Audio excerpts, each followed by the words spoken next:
Hello everyone, welcome to Cool Gurukul. This is Anjali and today's topic is pollination. तो सबसे पहले करते हैं पॉलिनेशन की डेफिनेशन, यानी कि पॉलिनेशन होता क्या है, ठीक है। So what is pollination? Transfer of pollen grains method is called pollination. जब पोलन ग्रेन्स ट्रांसफर होते हैं फ्लावर्स के अंदर तो इस मेथड को कहा जाता है पॉलिनेशन। पॉलिनेशन का प्रोसेस क्या है, चलिए हो जाते हैं। जैसे कि आप सबने फ्लावर का स्ट्रक्चर तो पढ़ा ही होगा कि फ्लावर का स्ट्रक्चर कैसा होता है, ठीक है। देखिए, जब हम किसी फ्लावर को लेकर उसे लॉन्गिट्यूडनली डाइसेक्शन कर देते हैं, दो हिस्से कर देते हैं उसके, तो फ्लावर कुछ ऐसा दिखाई देता है, ठीक है। तो जैसे कि आपको पता होगा कि फ्लावर्स के मेल और फीमेल पार्ट होते हैं, ठीक है। फ्लावर का जैसे आप सेंटर वाला पार्ट देख रहे हैं जिसमें स्टिग्मा है, उसके नीचे पोलन ट्यूब है और उसके नीचे ओवरी प्रेजेंट है, ठीक है। तो ये सेंटर वाला जितना भी पार्ट है फ्लावर का, ये क्या है, फीमेल पार्ट है। इसके ऊपर का एक स्ट्रक्चर आप देख रहे हो, ये स्ट्रक्चर येलो कलर का होता है। अगर आपने नोटिस किया हो फ्लावर के अंदर एक फ्लावर लीजिए, उनमें ये सारी चीजें नोटिस कीजिए। ये जो लगे हुए हैं साथ में, ये क्या है, पेटल्स हैं, जो फ्लावर के पत्ते, जो फ्लावर की पत्तियां होती है, ठीक है। उसके अंदर जब आप देखोगे सेंटर में, सेंटर वाले पोर्शन में क्या नजर आएगा आपको, ये सेंटर वाला पार्ट नजर आएगा जिसे फीमेल पार्ट कहते हैं, और उसके आसपास ये वाले पार्ट्स नजर आएंगे जिसके ऊपर येलो कलर का ये स्ट्रक्चर बना होगा, ठीक है। तो ये येलो कलर का जो स्ट्रक्चर है उसे कहते हैं एंथर, और जो फीमेल पार्ट का सबसे ऊपर टिप का जो स्ट्रक्चर है उसे कहते हैं स्टिग्मा। तो पॉलिनेशन में एंथर और स्टिग्मा की वर्किंग होती है, ठीक है। कैसे होती है, चलिए प्रोसेस जानते हैं। एंथर जो होता है उसका स्ट्रक्चर कौन सा है, ये वाला देखिए बोर्ड के ऊपर। जो एंथर होता है उसके अंदर बहुत सारे पोलन सेल्स प्रेजेंट होते हैं। अगर एंथर को आप डाइसेक्ट करोगे तो बीच में से आपको बहुत सारे पोलन सेल्स मिलेंगे, ठीक है। तो स्क्रीन पर देखिए एंथर का स्ट्रक्चर आपको दिखाई दे रहा है, ठीक है। इसका जब हम डाइसेक्शन करते हैं तो इसमें से कुछ सेल्स प्रेजेंट है वो आपको नजर आएंगे। एंथर में जो अंदर वाले सेल्स होते हैं उन्हें कहते हैं स्पर्म सेल्स, ठीक है। क्या कहते हैं, स्पर्म सेल्स कहते हैं। और ये सेल आपको नजर आएंगे एंथर के अंदर, ये जो येलो कलर के प्रेजेंट है उनके अंदर ये वाले सेल प्रेजेंट होते हैं। होता क्या है, एंथर जो है वो स्टिग्मा के ऊपर स्टिक करता है, ठीक है, लैंड करता है स्टिग्मा के ऊपर, और उसके बाद इसके जो स्पर्म सेल्स हैं वो यहाँ से निकलकर स्टिग्मा के अंदर जाते हैं, और यहाँ ये जो मैंने बताया इसे कहते हैं पोलन ट्यूब, और इस पोलन ट्यूब से होते हुए कहाँ चले जाते हैं, ओवरी, ओवरी के अंदर चले जाते हैं। नीचे क्या है, ओवरी। तो ये पूरा फीमेल पार्ट है। मेल पार्ट से जो एंथर के स्पर्म सेल्स थे उसने स्टिग्मा में एंटर किया, एंटर करने के बाद ये ओवरी तक चले गए, तो इसी प्रोसेस को कहते हैं पॉलिनेशन। तो जब एंथर स्टिग्मा के ऊपर लैंड करता है उसके बाद वो अंदर जाना स्टार्ट करता है, तो साथ में पोलन ट्यूब की फॉर्मेशन होती है, ठीक है। ये ट्यूब बनना स्टार्ट होता है। इस ट्यूब के थ्रू ही ये जो स्पर्म सेल होते हैं अंदर जाते हैं और अंदर जाकर ओवरी में चले जाते हैं। ओवरी में क्या प्रेजेंट होता है, एग सेल प्रेजेंट होते हैं। क्या होता है उसके बाद, जो स्पर्म सेल होते हैं वो एग सेल के साथ मीट करते हैं, उसके बाद फर्टिलाइजेशन हो जाती है। फर्टिलाइजेशन के बाद आगे का रिप्रोडक्टिव साइकिल जो होता है वो कंटिन्यू होता है, ठीक है। कहानी की तरह पढ़ा कीजिए ताकि आपको वो चीज याद हो जाए और कभी ना भूले। तो ठीक है, जैसे मैंने प्रोसेस बताई वो सारी प्रोसेस क्या है, एक फर्टिलाइजेशन के बाद रिप्रोडक्टिव साइकिल फिर आगे कंटिन्यू होता है। हम रिप्रोडक्टिव साइकिल तो नहीं कर रहे, पॉलिनेशन कर रहे हैं, ठीक है। यहाँ तक क्या हुई, पॉलिनेशन होगी। जब पोलन ग्रेन्स के जो सेल्स थे वो अंदर एंटर कर रहे हैं, वो हो गई पॉलिनेशन। तो इसके बाद हम देखते हैं कि पॉलिनेशन कितने तरह की होती है, कितने प्रकार की होती है, या फिर कितने टाइप्स की होती है, यानी कि टाइप्स ऑफ पॉलिनेशन। ओके, तो अब देखिए हम करने वाले टाइप्स ऑफ पॉलिनेशन। पॉलिनेशन कितनी तरह की होती है, दो तरह की होती है। कौन कौन सी, self pollination and cross pollination. कौन सी, self pollination and cross pollination. मेरे साथ बोलिए, self pollination and cross pollination. कौन सी होती है, self pollination and cross pollination. चलिए सेल्फ पॉलिनेशन देखिए क्या होती है। सेल्फ पॉलिनेशन जो है उसमें सिर्फ एक फ्लावर की जरूरत पड़ती है, ठीक है। और जो क्रॉस पॉलिनेशन होती है उसमें 2 और मोर फ्लावर्स की जरूरत पड़ती है। सेल्फ पॉलिनेशन का मतलब हो गया, मतलब खुद। सेल्फ मतलब क्या होता है, खुद को ही पॉलिनेट करना, पॉलिनेशन खुद की ही पॉलिनेशन करवानी, ठीक है। तो सेल्फ पॉलिनेशन में एक फ्लावर होता है। फ्लावर के अंदर आपको पता है एक ही फ्लावर में मेल और फीमेल दोनों पार्ट्स होते हैं, ठीक है। तो जो मेल का ये जो पार्ट होता है, ये एंथर वाला, इसमें पोलन ग्रेन्स होते हैं। तो पोलन ग्रेन्स, इसी फ्लावर के पोलन ग्रेन्स यहाँ से निकल के इसी फ्लावर के स्टिग्मा के ऊपर लैंड कर जाते हैं, ठीक है, समझ रहे। एक ही फ्लावर के पोलन ग्रेन्स एंथर से निकलकर उसी फ्लावर के स्टिग्मा के ऊपर लैंड करते हैं। उसके बाद की जो प्रोसेस मैंने बताई कि ये ट्यूब बनता है और ये जो पोलन सेल्स होते हैं ट्यूब के अंदर चले जाते हैं और फिर ओवरी तक पहुंच जाते हैं। तो ये एक ही फ्लावर के अंदर होता है सारा कुछ। ये हो गया सेल्फ पॉलिनेशन।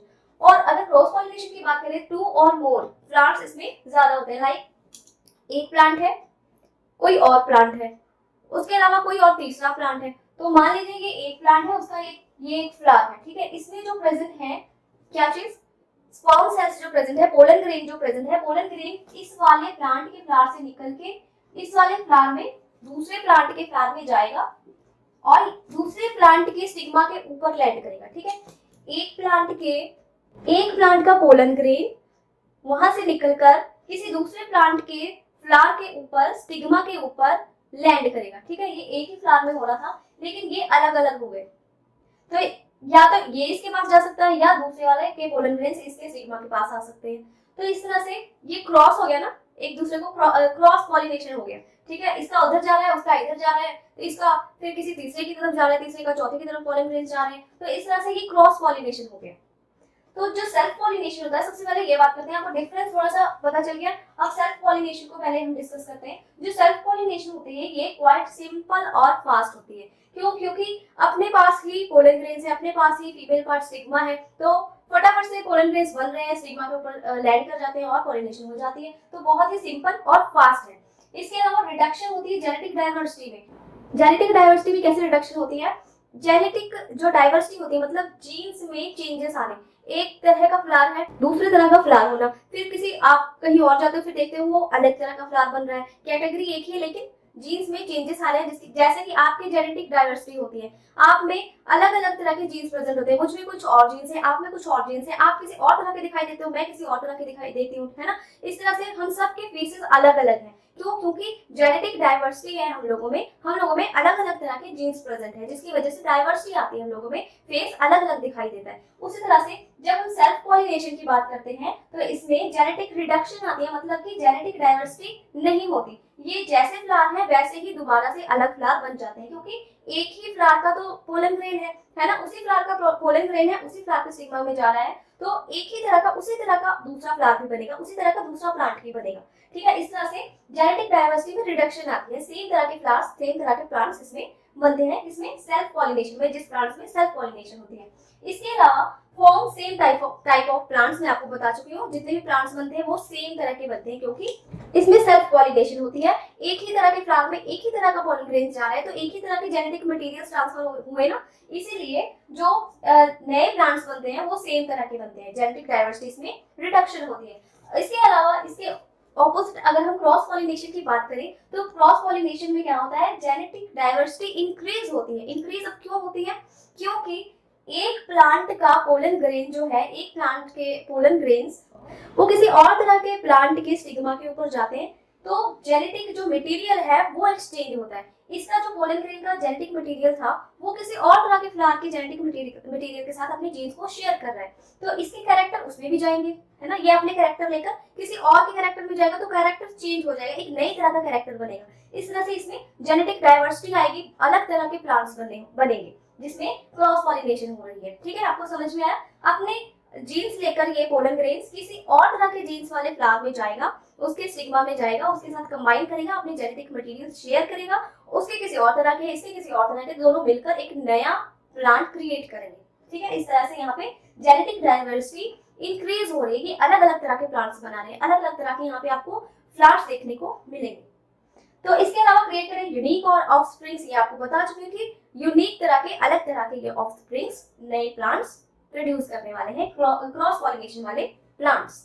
तो ये था सेल्फ पॉलिनेशन और वो था क्रॉस पॉलिनेशन। आई होप कि आपको दोनों चीजें समझ में आ गई होगी, सेल्फ पॉलिनेशन क्या होती है और क्रॉस पॉलिनेशन क्या होती है, इनमें क्या डिफरेंस है ये भी समझ में आ गया होगा। और ये क्या है, पॉलिनेशन की टाइप्स है, एक सेल्फ पॉलिनेशन होती है, दूसरी क्रॉस पॉलिनेशन होती है। तो ये दो तरह की पॉलिनेशंस होती है। तो अब आपने क्या करना है, सेल्फ पॉलिनेशन को एक साइड पे रख देना है, ठीक है। सेल्फ पॉलिनेशन को एक साइड पे कर दीजिए, क्रॉस पॉलिनेशन के ऊपर ध्यान देते हैं। सेल्फ पॉलिनेशन इतना ही होता है, इसके आगे की प्रोसेस कुछ नहीं होती है, अपने आप के अंदर ही होती है प्रोसेस, ठीक है। इतनी सी प्रोसेस है इसकी।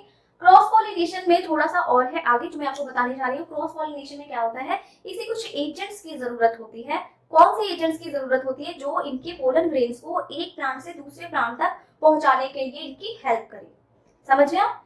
एजेंट्स की जरूरत होती है जो इनके पोलन ग्रेन्स को कहीं और लेके जाने में उनकी हेल्प करे। क्यों?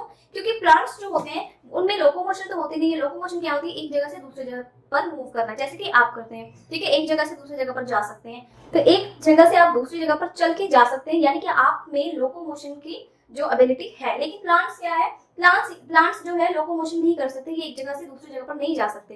तो अगर जो पोलन ग्रेन्स क्रॉस पॉलिनेशन जो होती है वो कैसे होगी, एक प्लांट से दूसरे प्लांट तक पोलन ग्रेन जाएंगे कैसे, वो तो फ्लावर्स के अंदर होते हैं पोलन ग्रेन्स। तो इसीलिए इनको कुछ एजेंट्स की जरूरत होती है जिनके जरिए इनके पोलन ग्रेन्स दूसरे फ्लावर में जा सके। तो वो एजेंट्स कौन से हैं, चलिए देखते हैं। तो plants need agents for pollination, और जिसे कहते हैं क्रॉस पॉलिनेशन। जिन प्लांट्स को एजेंट्स की जरूरत होती है उसमें कौन सी पॉलिनेशन होती है, क्रॉस पॉलिनेशन होती है। ठीक है, तो अब हम ये पढ़ने वाले हैं कि एजेंट्स जो होते हैं वो कितने तरह के होते हैं, वो भी 2 तरह के होते हैं। ठीक है, जो इनके लिए एजेंट्स प्रेजेंट है, जो इनके पॉलन ग्रेन्स को किसी दूसरे प्लांट्स तक पहुंचाने का काम करेंगे, वो एजेंट्स 2 तरह के होते हैं। कौन से, बायोटिक एंड एबायोटिक। बायोटिक आप लोगों को पता है लिविंग्स को कहते हैं, जीवित को कहते हैं, और एबायोटिक कहते हैं नॉन लिविंग्स को यानी कि निर्जीव को कहते हैं।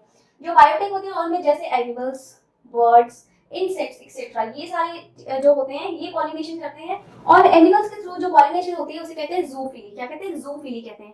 ठीक है, जैसे कि एनिमल्स की स्टडी को कहते हैं जूलॉजी, और आप जू में घूमने जाते हो वहां पे क्या होता है, एनिमल होते हैं। तो इस तरह से जब एनिमल पॉलिनेशन करता है ना, एनिमल एज अ एजेंट जो क्रॉस पॉलिनेशन करवाता है उसे कहते हैं जूफिली एजेंट्स। जूफिली एजेंट्स हो गए एनिमल्स। अब कैसे करवाते हैं ये मैं आपको बताती हूँ। जैसे कि कोई एनिमल है वो किसी प्लांट को खा रहा है, ठीक है, जब वहां से उसने प्लांट खाया तो किसी और प्लांट की तरफ गया, ठीक है, किसी और जगह पे गया, वहां पे जाके प्लांट खाने लग गया। तो जिस जगह से वो प्लांट खाने गया वहां के जो फ्लावर्स होंगे उनमें जो पोलन ग्रेन्स होंगे उसके साथ चले गए। ठीक है, पोलन ग्रेन्स बहुत ज्यादा हल्के होते हैं और बहुत ज्यादा हल्के होते हैं और वो एनिमल्स के साथ चिपक कर ही दूसरे एरिया में चले गए। ठीक है, अब उस एनिमल ने जब दूसरे एरिया में जाकर दूसरे प्लांट को खाया तो वो जो पोलन ग्रेन्स पहले जहां से खा के आया था, जो जहां से लेके आया था, वो पोलन ग्रेन्स दूसरे वाले प्लांट तक पहुंच गए। तो इस तरह से वो सीड्स या पोलन ग्रेन्स को दूसरी जगह पे जाके एनिमल स्प्रेड आउट कर देते हैं। तो इस स्प्रेड करने की वजह से किसी दूसरे एरिया में एक नया प्लांट उग जाता है। ठीक है, नया प्लांट हो जाता है। तो इस तरह से पॉलिनेशन हुई। पॉलिनेशन क्या है, एक जगह से दूसरी जगह तक पोलन ग्रेन्स को पहुंचाना, दूसरे फ्लावर तक की स्टिग्मा तक वो पोलन ग्रेन्स पहुंच जाते हैं थ्रू एनिमल्स। तो एनिमल्स ने क्या किया, पॉलिनेशन करवाया, इसलिए इस एजेंट को कहते हैं जूफिली एजेंट। ठीक है, एनिमल्स द्वारा।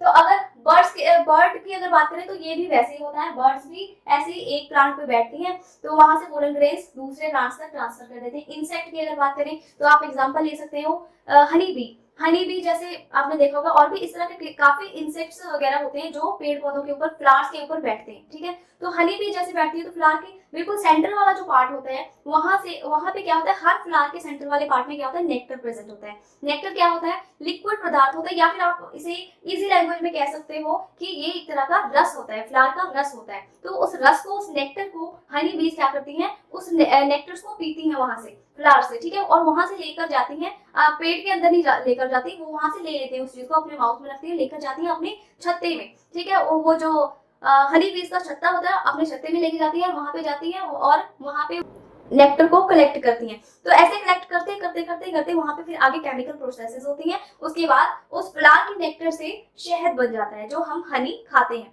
वो बनता है। तो वो किस चीज से बनता है, फ्लावर्स की नेक्टर से बनता है। ठीक है, यानी कि फ्लावर में जो रस प्रेजेंट है उससे बनता है। तो इस तरह से हनी बीज जब बैठ रही है किसी फ्लावर के ऊपर, तो वहां पर अगर बैठी तो पोलन ग्रेन्स भी तो उसकी बॉडी पे लगेगी ना। तो जब वो एक फ्लावर से उठकर दूसरे फ्लावर पर जाती है तो पोलन ग्रेन्स भी ट्रांसफर हो जाते हैं। इस तरह से वो दूसरे फ्लावर तक पोलन ग्रेन्स पहुंच जाते हैं और पॉलिनेशन हो जाती है। तो इस तरह से एनिमल, बर्ड्स और इंसेक्ट के थ्रू भी पॉलिनेशन होती है, और ये कौन से हैं, बायोटिक है, जीवित है। तो ये बायोटिक एजेंट्स हो गए। इसके अलावा अगर हम नॉन बायोटिक की बात करें तो नॉन बायोटिक होते हैं निर्जीव, यानी कि पानी, हवा, ये सारी चीजें। ठीक है, वाटर के थ्रू होती है, जैसे पानी कहीं से बहकर आ रहा है या फिर बारिश हो रही है तो पोलन ग्रेन्स पानी के साथ बह जाते हैं और दूसरे फ्लावर तक पहुंच जाते हैं। ऐसे पॉलिनेशन हो जाती है वाटर के थ्रू। विंड के थ्रू भी ऐसी होती है, हवा आ रही है किधर से और आगे की तरफ जा रही है, हवा आई और प्लांट्स के पोलन ग्रेन्स को लेती हुई आगे चली गई। पोलन ग्रेन्स हवा के साथ उड़ गए और उड़ते उड़ते किसी दूसरे प्लांट पर जाकर बैठ गए और उसके स्टिग्मा पर चले गए, स्टिग्मा के से होते हुए अंदर चले गए स्टिग्मा के और ओवरी तक पहुंच गए। पॉलिनेशन हो गई विंड के थ्रू। अब विंड के थ्रू होने वाले पॉलिनेशन को कहते हैं एनिमोफिली। एनिमोफिली एजेंट है विंड। क्या है, एनिमोफिली एजेंट है, और विंड द्वारा होने वाली पॉलिनेशन को कहते हैं एनिमोफिली। जो एनिमोफिली पॉलिनेशन होती है, विंड के द्वारा पॉलिनेशन होती है, हवाओं के द्वारा पॉलिनेशन होती है, वो कुछ ही प्लांट्स में होती है। ठीक है, ऐसे बहुत थोड़े प्लांट्स हैं जिनमें ये पॉलिनेशन होती है। इनका जो स्ट्रक्चर होता है, ऐसी पॉलिनेशन वाला, क्रॉस पॉलिनेशन में जो विंड के द्वारा पॉलिनेशन होती है, उनके फ्लावर्स का जो स्ट्रक्चर होता है ग्रीनिश होगा। ठीक है, जो ये प्लांट्स होते हैं इनके फ्लावर ग्रीनिश होंगे। ठीक है, स्मॉल होंगे, बहुत छोटे छोटे होंगे और ओडोरलेस होंगे, यानी कि इनमें जो खुशबू है वो नहीं मिलेगी आपको, ठीक है।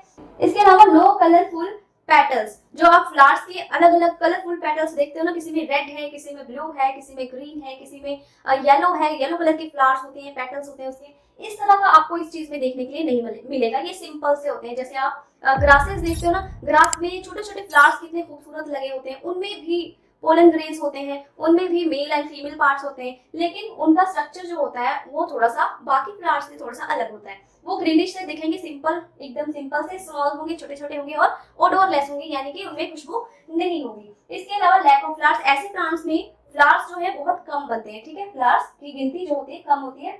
जो मेल पार्ट होता है उसके पोलन ग्रेन जो होते हैं वो लार्ज होते हैं, और फीमेल पार्ट जो होता है इनका, उनके जो ओवरी होते हैं वो भी लार्ज होते हैं, ठीक है, साइज बड़ा होता है। इसके अलावा जो एग्जांपल है विंड द्वारा पॉलिनेशन का, एनीमोफिल के एग्जांपल्स हो सकते हैं कोकोनट, पाम, मेज, ग्रासेस, और इसके अलावा जितने भी जिम्नोस्पर्म होते हैं, दो तरह के होते हैं, जिम्नोस्पर्म एंड एंजियोस्पर्म। जिम्नोस्पर्म वो होते हैं प्लांट होते हैं जिसके अंदर फ्लावर्स नहीं बनते, बहुत कम फ्लावर्स देखने को मिलते हैं, मतलब विदाउट फ्लावर जो प्लांट्स होते हैं उन्हें कहते हैं जिम्नोस्पर्म्स, और जिनमें फ्लावर्स होते हैं प्लांट्स में उसे कहते हैं एंजियोस्पर्म्स, ठीक है। तो ये सारे थे agents, abiotic and biotic agents. I hope कि आप सबको समझ में आ गया होगा। अब जैसे स्प्रिंग का मौसम होता है, ठीक है, स्प्रिंग में क्या होता है, आपकी जो व्हीकल्स होती हैं, आपकी जो कार होती है वो घर के बाहर रखी होती है, ठीक है। तो होता क्या है, कार के ऊपर एक लेयर सी जम जाती है येलो कलर की, वो क्या होते हैं, पोलन ग्रेन्स होते हैं। जब हवा चलती है ना स्प्रिंग के मौसम में, तो पोलन ग्रेन्स वहां से उड़ उड़ कर आते हैं और दूसरे प्लांट्स पर जाते हैं, ठीक है। तो इसी बीच में अगर कोई चीज आ जाती है तो उसके ऊपर ही वो स्टिक कर जाते हैं, और ये पोलन ग्रेन्स की ही लेयर होती है, ठीक है, जो कि पॉलिनेशन, उस वक्त प्लांट्स का पॉलिनेशन हो रहा होता है, इसलिए वो पोलन ग्रेन्स उड़ रहे होते हैं हवा के थ्रू, वही आपके व्हीकल्स के ऊपर चढ़ जाते हैं। और फीमेल का जो पार्ट होता है, फीमेल की जो ओवरी होती है वो भी लार्ज होती है, स्टिकी होती है फीमेल की ओवरी, और फीदरी होती है, फीदर जैसी होती है, ठीक है इसमें। तो आई होप आप सबको आज का लेक्चर बहुत पसंद आया होगा और पॉलिनेशन अच्छी तरह से आपने रट ली होगी, जितना भी मैंने अभी करवाया है। और अगर आपको वीडियो पसंद आई हो तो वीडियो को लाइक करें, शेयर करें, सब्सक्राइब करना बिल्कुल ना भूलें, और साथ में ही बेल आइकन है उसे भी प्रेस कर दें, ताकि हमारी जितनी भी वीडियोस आने वाली हैं उसकी सारी नोटिफिकेशंस आप तक सबसे पहले पहुंच जाए और हमारी वीडियोस आप सबसे पहले देख पाओ। अगर कोई भी डाउट हो तो कमेंट जरूर करें कमेंट सेक्शन में, और आप सबको मिलती हूँ मैं नेक्स्ट वीडियो में एक नए टॉपिक के साथ। तब तक के लिए गुड बाय, टेक केयर।